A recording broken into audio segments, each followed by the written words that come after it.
بسم الله الرحمن الرحيم الحمد لله رب العالمين والصلاة والسلام على سيدنا ومولانا محمد وعلى آله وأصحابه وأزواجه وذريته أجمعين. اللهم ربنا أرنا الحق حقا وارزقنا اتباعه وأرنا الباطل باطلا وارزقنا اجتنابه. اللهم أرنا حقائق الأشياء كما هي ربنا زدنا علما وعملا وإخلاصا يا رب العالمين.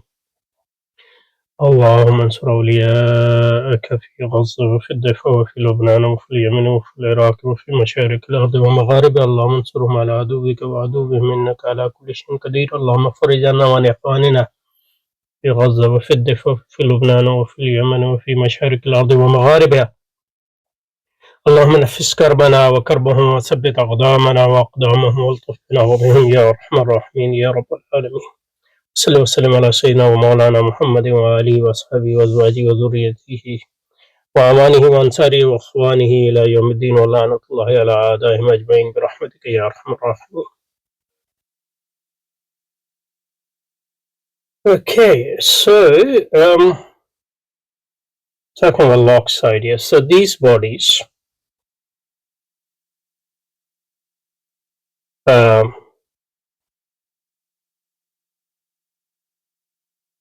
matter. These bodies operate on, among other things, the sense organs, the senses of human being, that through which we get information about the world of human being, either through actual contact with the external object or as envisioned by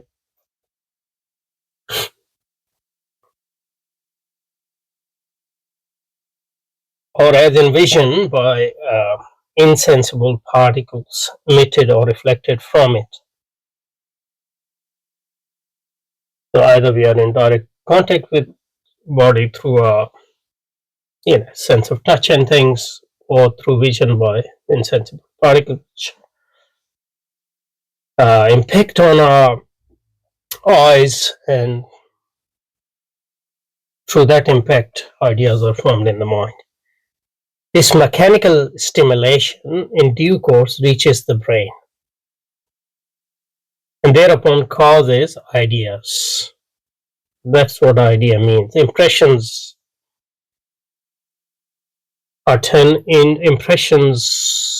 in the brain are turned into ideas, thereby causes ideas to arise in the mind. That's the basis of all knowledge, according to you. So there are no innate ideas. All ideas are externally stimulated ideas, according to Locke, and unlike Descartes.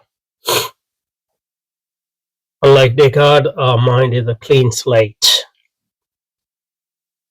And these are the items of which the observer is really aware. In some respect, these ideas faithfully represents the mind, the actual character of. In some respect, these ideas faithfully represent a representational view of knowledge, the actual character of the external world. Bodies really do have solidity, etc., but in others, no. So there are two types of, as we saw, qualities, and corresponding to them, there are two types of ideas.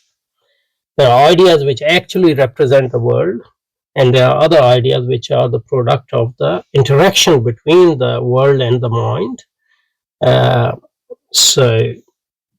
But they don't represent the world as such, because they are the result of the interaction between the external world and the mind. So, in some respect, these ideas faithfully represent the mind in the mind, or to the mind, the actual character of the external world. Bodies really do have solidity, etc., but in others, not. Ideas, for instance, sound, color, and smell, ideas of secondary qualities, have no real counterpart in physical reality, but are merely modes in which a suitably constituted observer is affected by the appropriate mechanical stimuli. So Locke's view of knowledge is like this. So for Locke,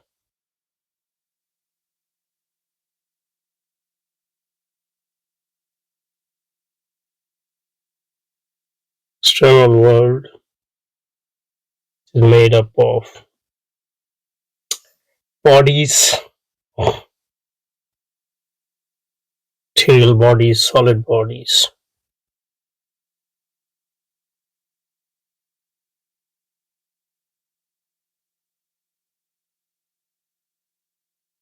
They operate on the sense organs.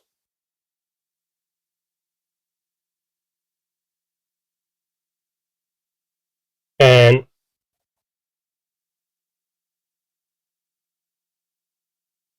through the actual contact,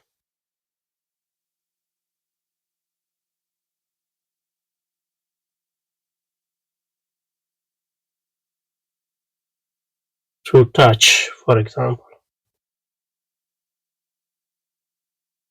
or labor, for example, we are in direct contact with the external objects, or in a sense indirectly through our vision. And our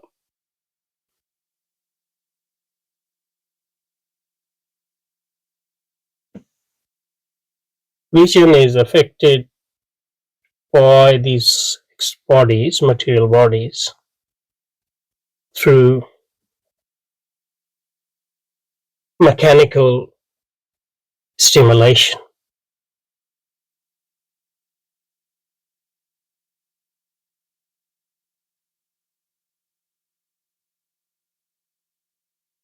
This mechanical stimulation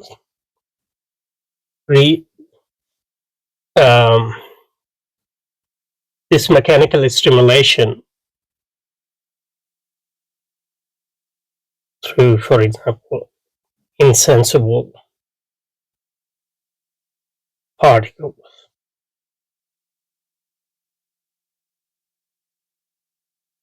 which are emitted from these bodies or reflected from it, they reach our brain.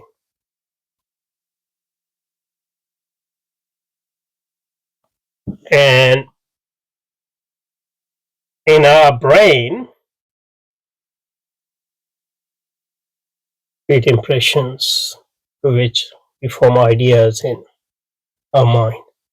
And through those ideas, we get a representation of the external world.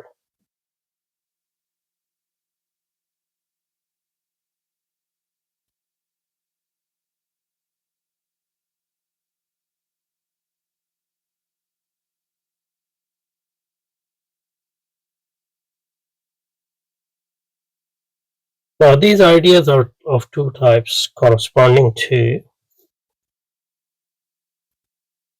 external world.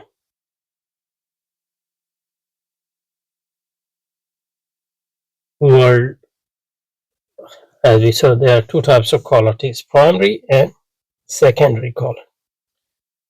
So ideas which are related to the primary qualities, they actually represent the world as it is, like the solidity, for example, or length or breadth.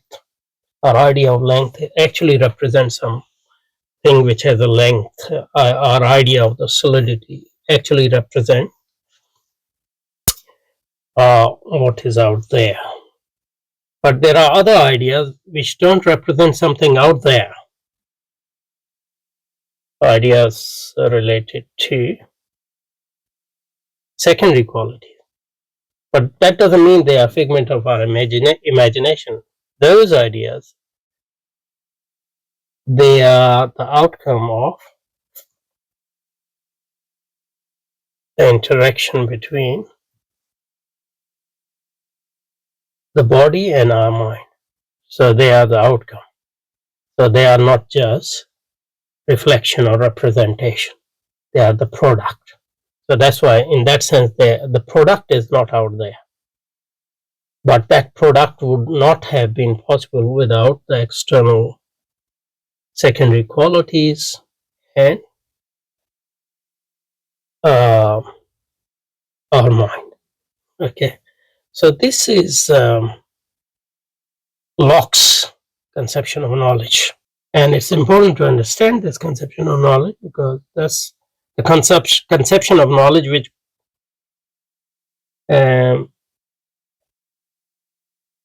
Berkeley accepts and builds his critique on that very acceptance. Okay, so if for example we don't accept the basic framework of Locke, then we don't have to accept Berkeley's framework or his critique of Locke. Okay, so Berkeley accepted this basic framework but also critiqued it. Berkeley came very early to regard this picture of the world as at once absurd, dangerous, and repulsive. It was absurd, he argued, because it implied a fantastic skepticism, plainly intolerable to good common sense. Again, common sense. Whose sense? Because common sense, as we say, is contextual always, communal. Or how could an observer aware only of his own ideas? So there's an ambiguity of ambiguity here of his own idea, and I think Berkeley would sort of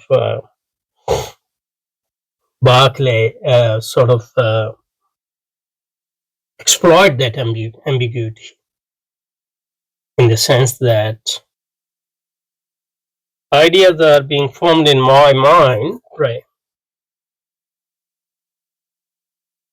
But they are not my ideas.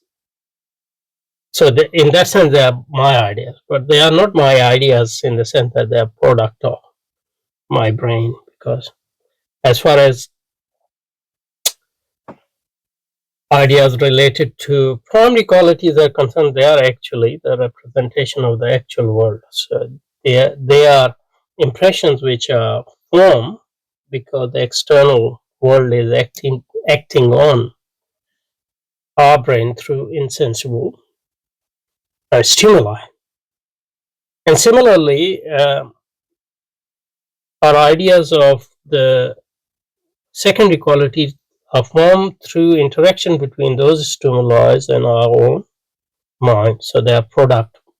So in that sense, they are our ideas, but they are our ideas only in the sense that they are the product of our interaction between the external world. So in both cases, they are not merely our ideas, but there is ambiguity there, and Berkeley would exploit that ambiguity. So Berkeley came very early to regard this picture of the world as at once absurd, dangerous, and repulsive. It was absurd, he argued, because it is implied a fantastic skepticism, plainly intolerable to good common sense. For how could an observer aware only of his own ideas, So that's the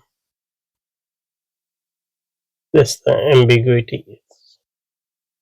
Know anything of the Locke's external world? Well, because the external world, we have a causal relationship with the external world. You can criticize that, but Locke has answered. Locke himself had insisted that color, for example, is only an apparent, not a real feature of the world. I mean, that's also an ambiguity because, and obviously there is a chance of misreading there. And there has been one reading which thinks that secondary qualities are actually in our mind, but that's not entirely true because so one reading is that secondary qualities are, for example, sound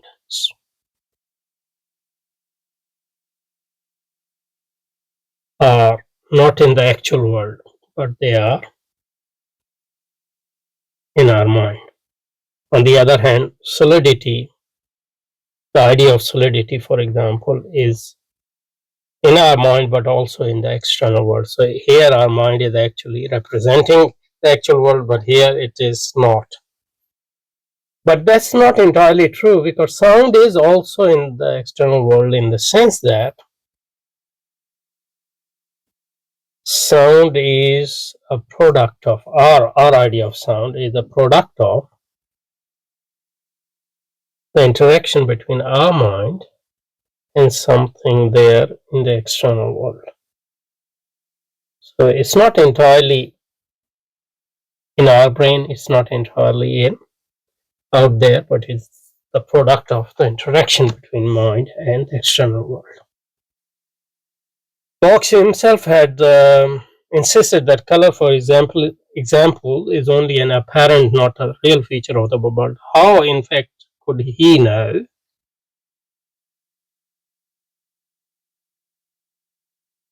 that our ideas correctly represent to us in any respect the world's actual character? Well, how could anybody know in that way? You can raise the skeptical question, not just vis-a-vis Locke, but any theory of knowledge, because obviously our mind has a sort of freedom. There's a gap between our mind and the world, and that's where the error comes in, and also the truth come in.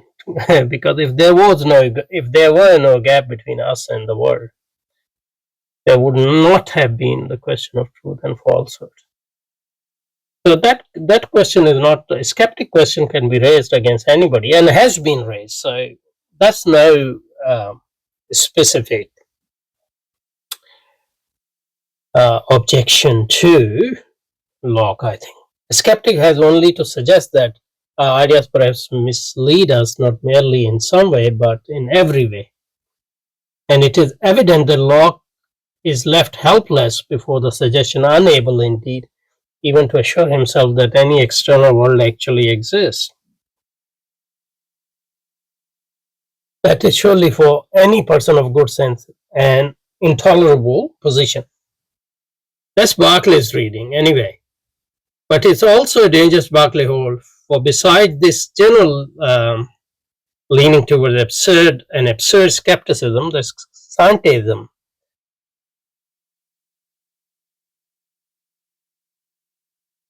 As one may perhaps call it, of Locke's doctrine, seem to lead naturally towards materialism. Materialism, that is, only matter exists, and by way of universal causal determinism.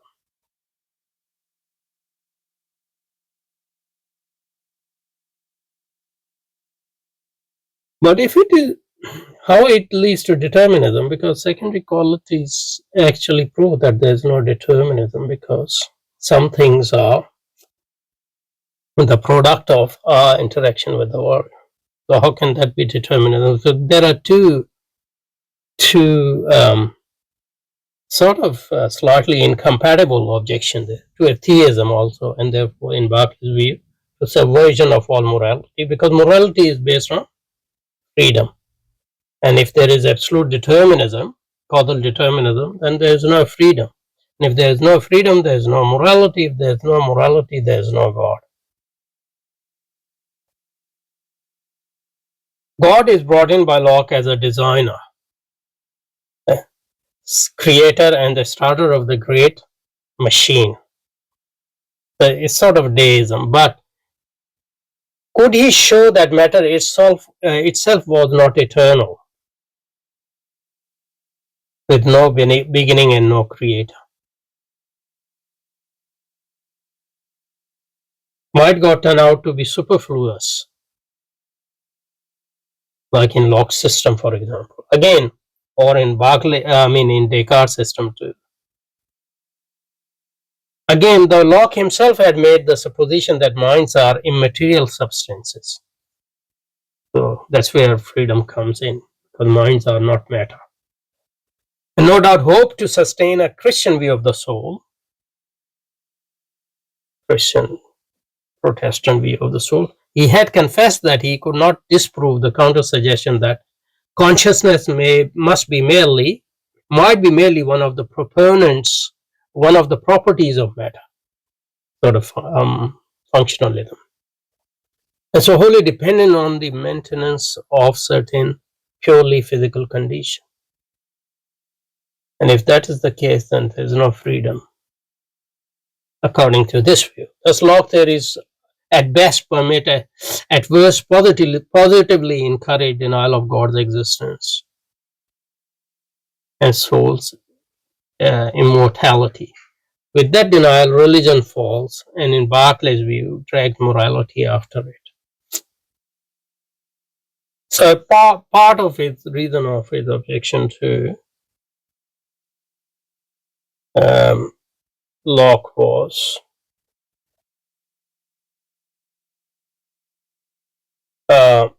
his religious reasons as well. But again, I don't see why this is specific to Locke. You can always, you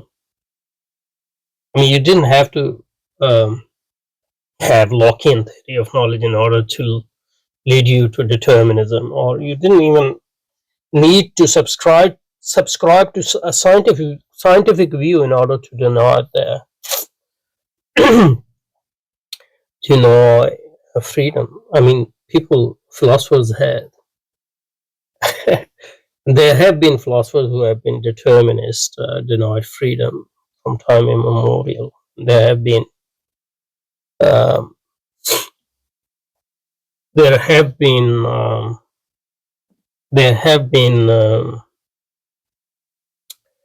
skeptics from time immemorial. So I'm just trying to defend Locke as much as possible against Berkeley, but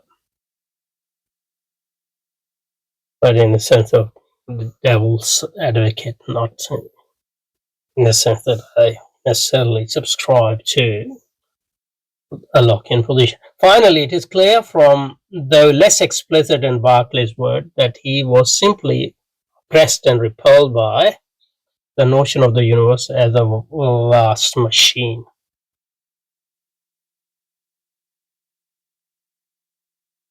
Machine in the sense that this movement is spontaneous, etc. Locke loved mechanisms. I mean, his age loved the mechanism anyway. It's the age of machines. He delights in metaphors of clocks and engines, springs, levers, and wheels, and indeed took mechanics to be the paradigm of satisfactory intelligibility. In that case, his worldview is obviously partial. I mean, because obviously it leaves out whole biology and zoology, biology, organic world, not to mention other part of material world. And all this Berkeley detested. God's creation, he was sure, could not really be like that, particularly if, in order to maintain that it is, we have to assert that its actual appearance is delusive, that the visible beauty of creation is to be regarded as nothing but a false imaginary glare. But this reading is only true if we consider secondary qualities as only in the mind and not the product of the world and the world. Why to embrace such a nightmare should we deny the evidence of a why to embrace such a nightmare should we deny the evidence of our sense? What then was to be done? Okay, so that's a good place to stop. That will lead us to consider Berkeley's solution. Okay. سبحانك اللهم وبحمدك نشهد أن لا إله إلا أنت نستغفرك ونتوب إليك وصلى وسلم على سيدنا ومولانا محمد وعلى آل سيدنا ومولانا محمد وبارك وسلم. اللهم صل على محمد وآله وأصحابه وسلم. صلى الله عز وجل على نبينا محمد كلما ذكره الذاكرون وغفل عن ذكره الغافلون، وصلى عليه في الأولين والآخرين أفضل وأكثر وأزكى ما صلى على أحد من خلقه، وزكانا بالصلاة عليه أفضل ما زكى أحد من أمته، والصلاة والسلام عليه ورحمة الله وبركاته. وجزاه الله عز وجل عن أفضل ما جزاء مرسلا أمن أرسل إليه، فإنه أنقذنا به من الهلك وجعلنا في خير أمة أخرجت للناس، داعين بدينه الذي ارتضى واصطفى له ملائكته ومن أنعم عليه من خلقه، فلم تمس بنا نعمة ظهرت ولا بطنت فلنا حظ بها في دين ودنيا، ودفع عنا بها مكرون فيهما، وفي واحد منهما إلا ومحمد صلى الله عليه وسلم سببها القائد إلى خيرها والهادي إلى رشدها الزائد عن الهلكة وموارد السوء في خلاف الرشد، المنبه للأسباب التي تورد الهلكة، القائم بالنصيحة في الإرشاد والإنذار منها. وصلى الله تعالى على سيدنا محمد وآله وصحبه وسلم كما صلى على إبراهيم وآل إبراهيم إنك حميد مجيد برحمتك يا أرحم الراحمين.